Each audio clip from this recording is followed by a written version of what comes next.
In today's video, I'll show you how you can fix unable to send on Messenger. So let's get started.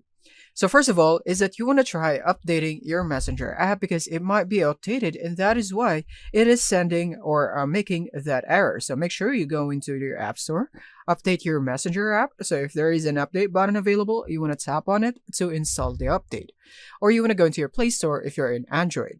Once you have updated that, next is that you want to go into your settings. And from here, you want to make sure that you have your date and time set correctly. So here in date and time, so you want to make sure that it is set automatically for the best accuracy.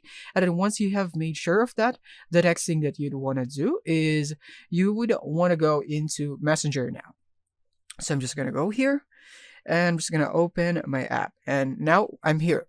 So basically in here, if you're having some errors that you are unable to send a message here, is that you might have been restricted via Facebook. So make sure that your account is not restricted.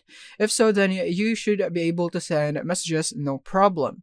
Another reason could be that this person has blocked you, but you will not be notified, like you didn't see that this person is not available at the bottom. As you may already know, that is the indication that you have been blocked from Facebook by this user.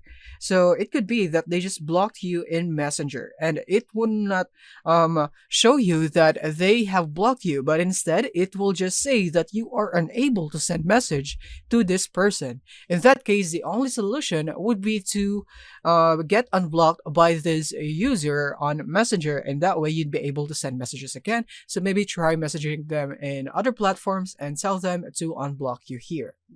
So yeah, that's the solution on how you'd be able to send message in Messenger. I think the last one is the most prominent, and that is most likely the case in your account, and that is why you're getting the error.